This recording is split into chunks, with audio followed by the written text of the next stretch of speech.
Buenos días chicos, ¿qué tal estáis? Bienvenidos a un nuevo episodio de La Silla Vacía Podcast. Hoy estreno un nuevo espacio y es que os voy a dar la oportunidad de que mandéis vuestras dudas, vuestros comentarios, vuestras sugerencias a través de un audio de WhatsApp. Podéis mandar este audio sobre problemas relacionados con la psicología, las relaciones, las emociones o incluso recomendar libros, series o películas que tengan que ver con la psicología y el crecimiento personal. El audio tendrá que ser de no mucho más de 3 minutos y es importante que se escuche perfectamente bien. Aseguraros de que no haya ruidos de fondo o de que el móvil no entre en vibración o no os entre ninguna llamada. Más que nada porque si no, no podremos ponerlo. Así que anotad el número de WhatsApp al cual podéis mandar vuestros audios. Es el 639 918867.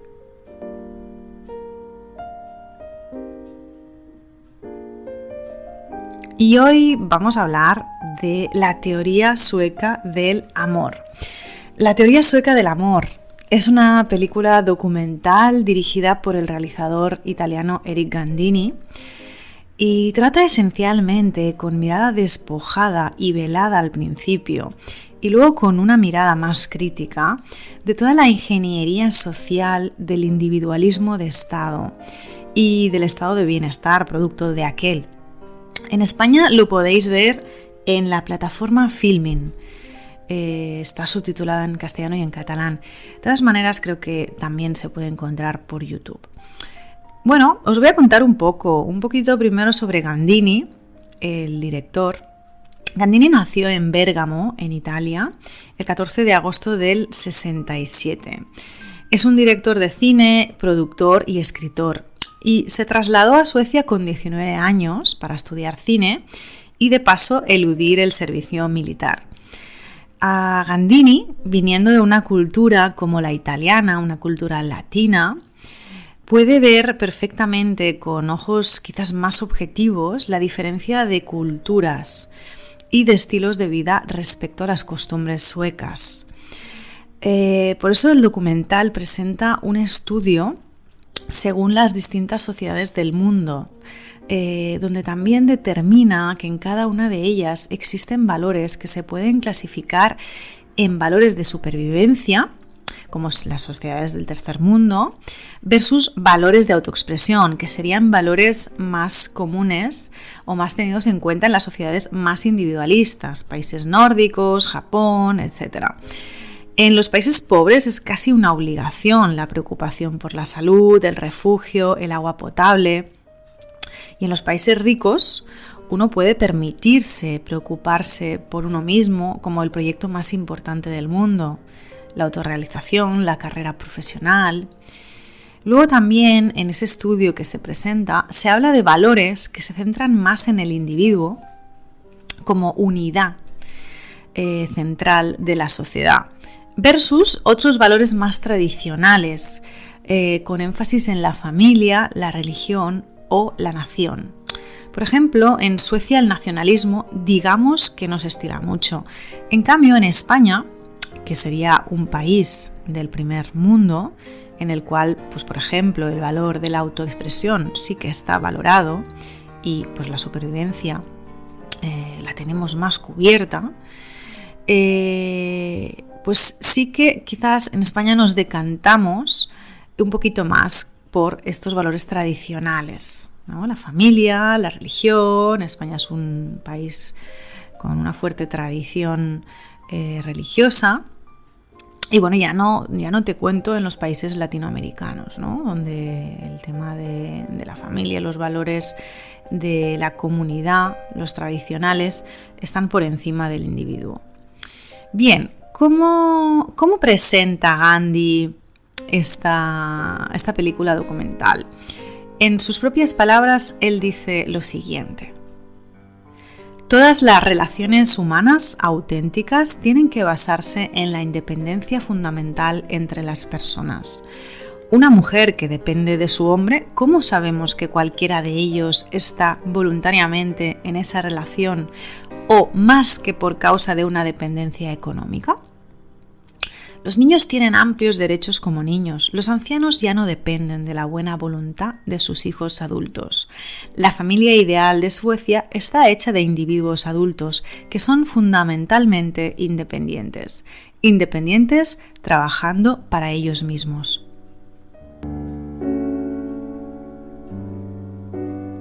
La sinopsis de este documental básicamente explica cómo en Suecia, a través de una política del estado de bienestar que se hizo en los años 70, se empezó a promover la autonomía individual, pensando que eso, el no depender de nadie, llevaría a la felicidad individual. Lo interesante del documental es que después de presentarte dichos valores predominantes en Suecia, se ve claramente las consecuencias que 50 años más tarde, o sea, ahora mismo, en la década de los años 20, en el 2020, se han generado en esta sociedad.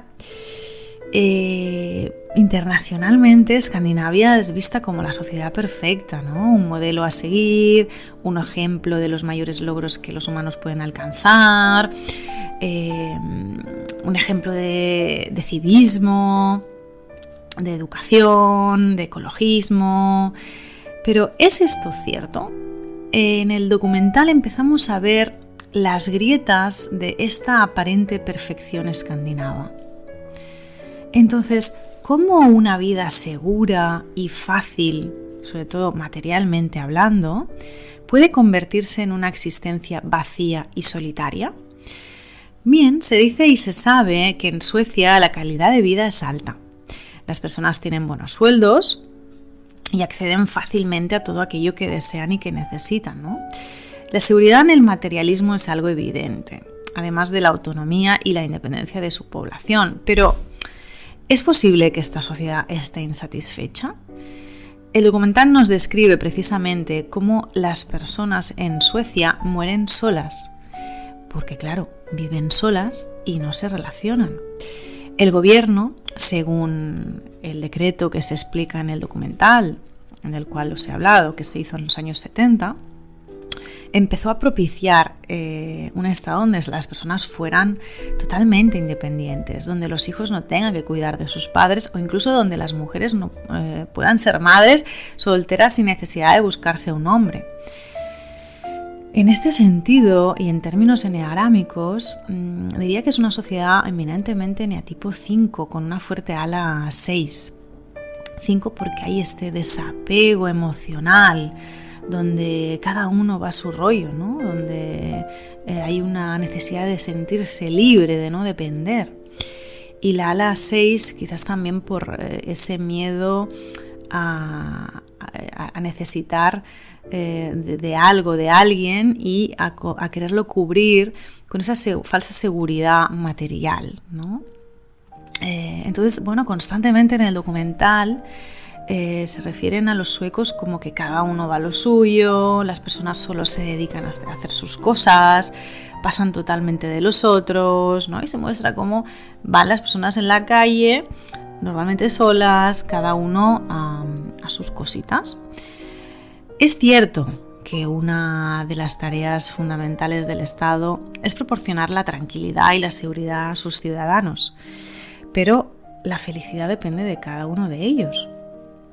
Zygmunt Bauman, que es un sociólogo polaco, ha trabajado bastante en temas relacionados con el comportamiento y la forma de vivir de los seres humanos y le dedican un trozo en este documental y sale afirmando lo siguiente: Es falso que la felicidad signifique una vida sin problemas.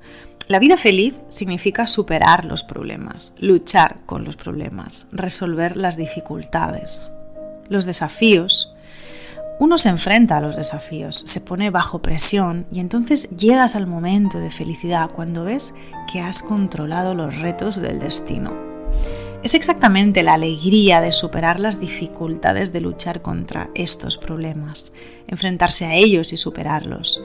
Es algo que se pierde cuando el confort crece. Al final, la independencia no está en la felicidad. Al final de la independencia hay vacío de vida, una pérdida de sentido de la vida y un aburrimiento inimaginable. Se puede ver claramente que las políticas adoptadas por el Estado sueco en 1972, buscando un estado de felicidad e independencia para la sociedad sueca, los ha llevado a vivir en soledad. Y esta soledad ha generado que los suecos no se relacionen entre sí, ¿no? Que pasen la mayor parte del tiempo solos, viviendo solos, siendo madres solteras totalmente solas, muriendo solos. Y bueno, en general, ¿qué sucede cuando las personas viven solas? Pues sucede que cada vez más las habilidades sociales se pierden, porque se pierde la interacción humana. Y en este documental podemos ver la muerte de alguien. Por ejemplo, en este caso es un suicidio, hechos bastante elevados en Suecia, por cierto. No sé si tiene casi una de las tasas o la más alta en suicidios de todo el mundo. Y bueno, se ve como esta persona que muere, que se suicida, se descubre después de 2 años. ¿Cómo puede ser que nadie echara en falta a esa persona durante 2 años? Es más, existe un departamento del ministerio sueco, o sea, del gobierno sueco, que se dedica exclusivamente a ir a las casas de las personas que han muerto o se han suicidado y a investigar si tienen familiares o parientes que pudieran reclamar sus bienes. Porque normalmente esto no sucede. Normalmente las personas que mueren en Suecia, nadie reclama su herencia, ¿no? Con lo cual el Estado se queda todo su patrimonio. También en el documental vemos la historia de una mujer que quiere tener un hijo, pero no quiere tener pareja, y de cómo hace un pedido en un banco de semen, que le llega a casa, dicho pedido, como cualquier otro pedido de Amazon.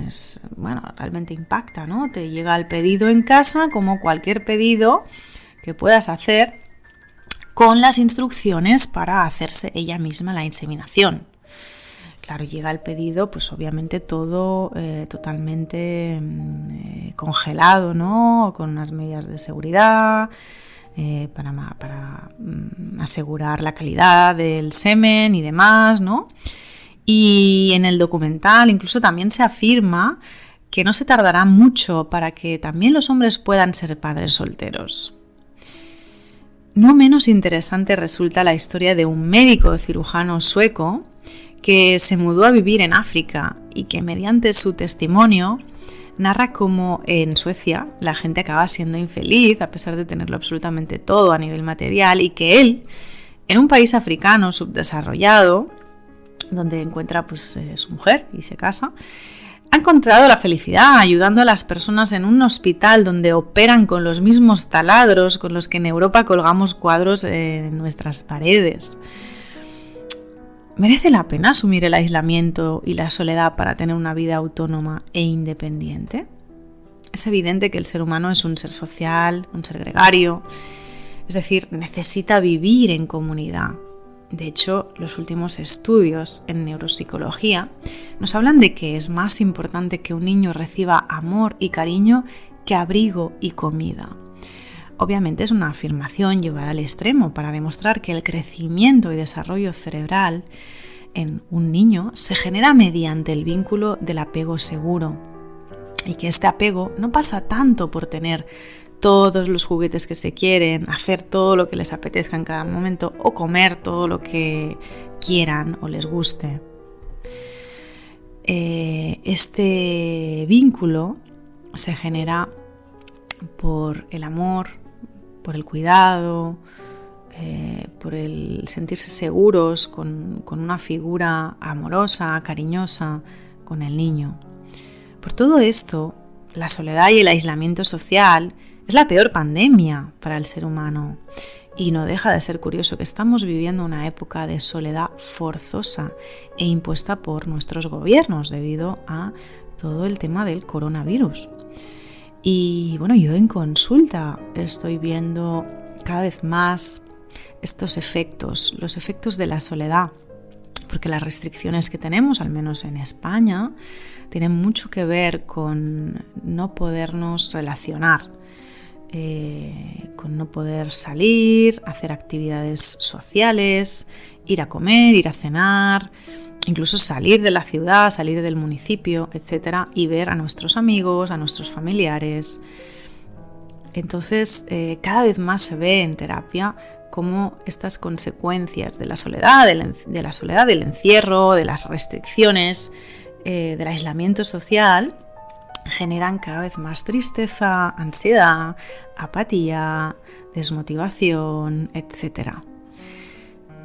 Otra cosa es la solitariedad, y es importante e interesante conocer el término, que este término fue utilizado por Miguel de Unamuno. Y bueno, lo que viene a decir es que obviamente el ser humano necesita de la solitariedad. Esta es una elección consciente de la persona de retirarse en su mundo para descansar, para crear, para meditar. Un retiro siempre es necesario para recargarse las pilas del tan estimulante mundo externo, ¿no? Y luego uno puede volver al grupo, a la tribu, a contactar con los suyos. La soledad, en cambio, mata, porque no se elige, sino que te encuentras con ella y te deja vacío. Nadie elige la soledad, nadie que esté meramente sano, en su juicio sano. Lo que te aporta la soledad al final es vacío de cariño, de amor, de risas, de compartir. Y la soledad nos vuelve tacaños, nos insensibiliza, nos vuelve egoístas, nos vuelve narcisistas. De hecho, con la soledad podríamos decir que volvemos a ser salvajes y primitivos. Y es la compañía del otro la que nos hace humanos. Pienso que la intención del gobierno sueco posiblemente era buena.